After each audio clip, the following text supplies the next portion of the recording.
Doctor Tarak साहब, ये जो सुप्रीम कोर्ट में मामला जाएंगे उसमें रिज़र्व सीटों वाला मामला शायद सर फहरिस्त, तो रिज़र्व सीट्स आप लोगों को मिल जानी चाहिए जो बाकी बची हैं, या इनको ही सुन्नी तहरीक या पीटीआई इसका हिस्सा इनको जानी चाहिए? मेरा सा गुजारिश ये है कि जिन टेक्निकल बुनियादों के ऊपर, तो मैं बैठा हूँ क्योंकि ज़ाहिर है मीडिया पे आना होता है, बात करनी होती है, और अपने जो हमारे लीगल टीम है उनके साथ, जिन टेक्निकल बुनियादों के ऊपर इलेक्शन कमीशन ऑफ पाकिस्तान ने ये रिज़र्व सीट्स जो हैं ये सुन्नी इत्तेहाद को नहीं दी, वो टेक्निकल रीजंस बिल्कुल ठीक है कि एक ऐसी जमात है सुन्नी इत्तेहाद जिसका अपना सदर जो है वो अपनी जमात के टिकट पर नहीं लड़ा, हामिद साहब एमएनए बन गए, लेकिन उनके पास भी एक तरह का पीटीआई का टिकट था, या वो बल्ले के निशान पे थे ना, सुप्रीम कोर्ट ने बल्ला ले लिया, तो एक वोट उस जमात को नहीं पड़ा, और अब जनाब वो सारे उसमें आज़ाद शामिल हो गए। फिर नंबर 2, उसने कोई फहरिस्त नहीं दी हुई, ये फहरिस्त पहले देनी होती है आज से 1 माह पहले।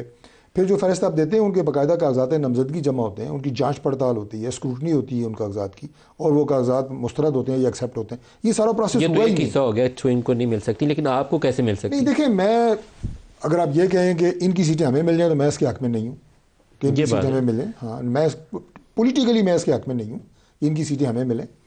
और तीसरी बात यह है कि अब असेंबली में नंबर गेम का भी कोई फ़र्क नहीं पड़ता, अगर वो इन्हें मिलें भी तो हमारे पास एक कंफर्टेबल मेजॉरिटी मौजूद है कोalition गवर्नमेंट की शक्ल में। लेकिन अखलाकी तौर पर, सियासी तौर पर मैं आपसे इत्तेफाक करता हूँ। ये अच्छी बात की है ना। आप वलीद साहब, रिजर्व सीट्स क्या स्ट्रेटजी होगी? आज पेशावर हाई कोर्ट ने स्टे तो कर दिया, लेकिन अल्टीमेटली आपको शायद सुप्रीम कोर्ट जाना पड़े। जी, नज़र तो यही आ रहा है जी। और क्योंकि आपने प्रोग्राम के शुरू में वो जुल्फ़िकार अली भुट्टो के मर्डर ट्रायल के हवाले से बात शुरू की थी और उसको अदालती कत्ल कहा था, तो मैं सलमान अकरम राजा जो वकील भी हैं और फिर एमएनए के मेरे नज़दीक कामयाब उम्मीदवार भी रहे, लेकिन जो भी हुआ रातों रात, उन्होंने जो उनसे राय मांगी गई थी ना, जो बल्ले के छीनने वाला फ़ैसला था 13 जनवरी का, तो उन्होंने कहा था तारीख़ इस पर फ़ैसला करेगी। तो तारीख़ ने अपना, जिस तरह जुल्फ़िकार अली भुट्टो साहब के बारे में भी वो उन केस के बारे में कहा था कि तारीख़ फ़ैसला करेगी, तारीख़ फ़ैसला अपना करती रही। उसके बाद आज उस पर मोहर तस्दीक सब सुप्रीम कोर्ट ने ख़ुद भी की है। ये वो कोई नई बात नहीं थी, ये जो बच्चा जो बात जानता था, आज सुप्रीम कोर्ट ने ख़ुद इसका एतराफ़ कर लिया है।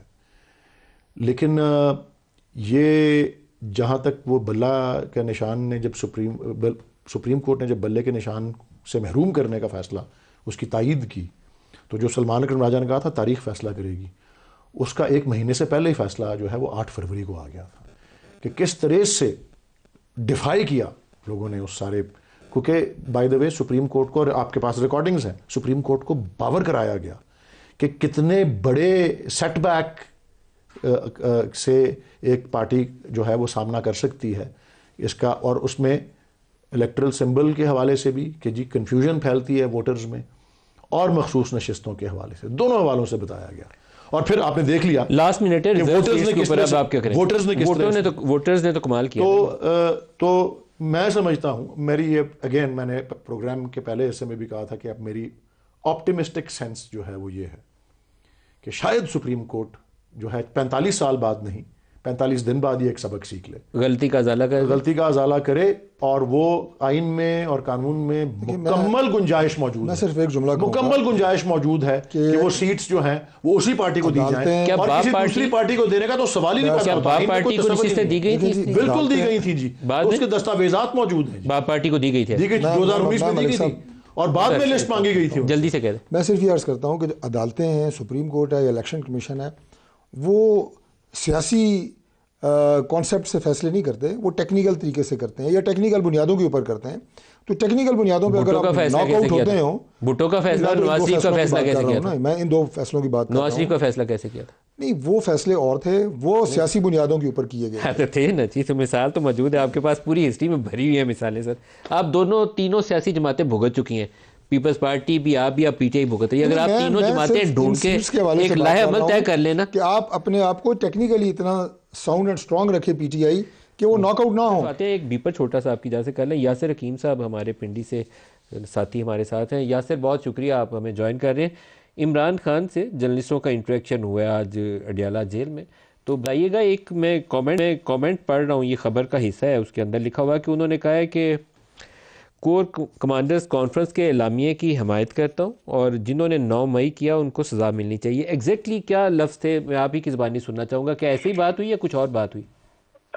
बिल्कुल नदीम मलिक साहब, ये बात बिल्कुल इसी तरह हुई थी और उनसे ये सवाल किया गया था कि गुज़िश्ता रोज कोर कमांडर कॉन्फ्रेंस हुई और उसका एक एलामिया जारी किया गया जिसमें यह कहा गया कि जो अगर किसी के पास इस हवाले से कोई सबूत है तो वो कानून का रास्ता अपनाएं और ये इस तरह की बातें जो एहतजाज और तोड़ फोड़ और इस तरह की बातें की जा रही हैं ये ना की जाए। तो उस पर उन्होंने बड़े खुले अल्फाज में और बड़ा कैटेगोरिकली कहा कि कोर कमांडर कॉन्फ्रेंस का जो एलामिया आया है वो उसकी मुकम्मल तायीद करते हैं और वो ये मुतालबा भी करते हैं कि इस 9 मई के सानिया में जितने लोग मुलव्वस थे उनको कड़ी से कड़ी सजाएं दी जाएं और कानून उसमें अपना रास्ता बनाए। लेकिन इन मुल्जमान को सजाएं देने से कबल ये जरूर जो है वो इंश्योर किया जाए कि उन मुल्जमान की शनाख्त सीसीटीवी कैमरों से की जाए, क्योंकि तमाम जगहों पर जहां जहां हमले हुए, जहां जहां तोड़ फोड़ हुई, वहां पर सीसीटीवी फुटेजेस कैमरे लगे थे और उनकी फुटेजेस मौजूद थी। लेकिन साथ उन्होंने ये भी एक जो है वो नई बात दोबारा दोहराई कि जो कैपिटल हिल केस था उसमें भी मुल्जमान की शनाख्त सीसीटीवी से की गई, इसलिए इन तमाम सने 9 मई के मुल्जमान के लिए भी की शनाख्त के लिए भी जुडिशल कमीशन का भी जिक्र किया उन्होंने कि सुप्रीम कोर्ट जुडिशल कमीशन बनाए। बिल्कुल नदीम मलिक साहब, उन्होंने ये कहा कि अभी तक उनकी समझ से बात बाहर है कि इस मामला पर अभी तक सुप्रीम कोर्ट का जुडिशल कमीशन क्यों नहीं बनाया गया। और साथ उन्होंने ये भी कह दिया कि निगरान हुकूमत समेत जितनी अब ये नई हुकूमत बनी है ये आजादाना इंक्वायरी में इस मामला की कोई भी दिलचस्पी नहीं रखते और वो नहीं चाहते कि इसकी आजादाना इंक्वायरी, और उसकी वजह यही है कि वो सिर्फ और सिर्फ पीटीआई को टारगेट करने के लिए सब कुछ किया गया था। एक लास्ट चीज और बता दें, ये जो इलेक्शन धांधली और मखसूस नशिस्तें इसके ऊपर भी कमेंट किया उन्होंने। बिल्कुल नदीम मलिक साहब, उनसे एक सवाल के जवाब में इमरान खान साहब का ये कहना था कि पीटीआई को मखसूस नशिस्तें जो नहीं दी गई ये जमहूरियत की नफी की गई है और पीटीआई से ये मखसूस नशिस्तें छीन कर उनके साथ ज्यादती की गई और ये आइन और कानून की भी नफी है और ये जानबूझकर किया जा रहा है। क्या इसके ऊपर उन्होंने बताया कि वो क्या करेंगे? सुप्रीम कोर्ट जाएंगे, क्या करेंगे, कहाँ दरखास्त देंगे? कोई पोलिटिकल फोरम भी बताया उन्होंने? इंसाफ के लिए फोरम भी कोई आइडेंटिफाई किया, क्या रास्ता इख्तियार करेंगे? देखें नदीम मलिक साहब, हमने उनसे ये बात की कि इसका वे फॉरवर्ड क्या है, क्या आप कोई कानूनी रास्ता इख्तियार करेंगे, कोई डायलॉग पे जाएंगे? तो उनका ये कहना था कि हम फिलहाल जो है वो एहतजाज पर ही फोकस कर रहे हैं और इतवार वाले दिन हम पेशावर में एक बहुत बड़ा एहतजाज करेंगे, जलसा करेंगे, क्योंकि ये जमहूरियत और जमहूरियत में अपना हक मांगना जो है उसको अगर कोई टकराव कहता है तो वो कहता रहे हम अपना हक मांगेंगे और अपने हक के लिए हमें पता है कि हमें कहीं से इंसाफ नहीं मिलना, इसलिए हम एहतजाज का रास्ता अपनाने जा रहे हैं। यासिर हकीम, बहुत शुक्रिया, आपने हमें अपडेट किया। अहमद साहब, जो पिलडैड ने रिपोर्ट दी है उसके मुताबिक ये सबसे कम शफाफ इंतखाबात थे, इसकी वजूहात क्या है? आपने क्यों इसको इतना कम स्कोर दिया? बहुत शुक्रिया लतीफ़ साहब। देखिए, ये जो 2018 और 2013 के मुकाबले में हमने कहा है कि इन दोनों इलेक्शनों के मुकाबले में ये सबसे कम शफाफ था, सबसे कम फेयर था। और उसकी बुनियादी वजह यह है कि वो जो प्रोसेस पोलिंग स्टेशनों से ट्रांसमिट करना था रिज़ल्ट रिटर्निंग ऑफिसर को, और वहाँ पे जो कंसोलिडेशन होनी थी और वहाँ पे जो प्रोविजनल रिजल्ट्स का अनाउंसमेंट होना था, वो प्रोसेस सबसे ज़्यादा फ्लॉड था।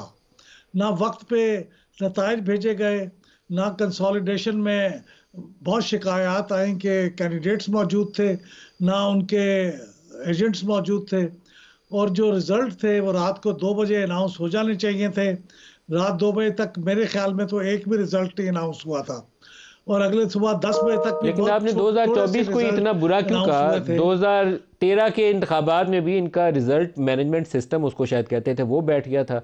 2018 में आरटीएस बैठ गया था, रिजल्ट ट्रांसमिशन सिस्टम। इस दफ़ा इलेक्ट्रॉनिक मैनेजमेंट सिस्टम या जो भी इलेक्शन मैनेजमेंट सिस्टम वो बैठ गया। तो नाम बदलते हैं, वो अल्टीमेट उसका एंड एक ही निकालते हैं, सिस्टम बैठ जाता है, उसके बाद नंबर्स रौला हो जाता है, कुछ पता नहीं क्या करते हैं उसके साथ। तो आपने सिर्फ इसको बुरा क्यों कहा, बाकियों को बुरा क्यों नहीं कहा? इसको 2018 से ज़्यादा बुरा इसलिए भी कहा कि 2018 में जब रिजल्ट ट्रांसमिशन सिस्टम जो था आरटीएस वो बैठ गया था, तो कम से कम उससे पहले उस किस्म का कोई निज़ाम नहीं बैठा था, तो लेसन लर्न करने के लिए कुछ नहीं था।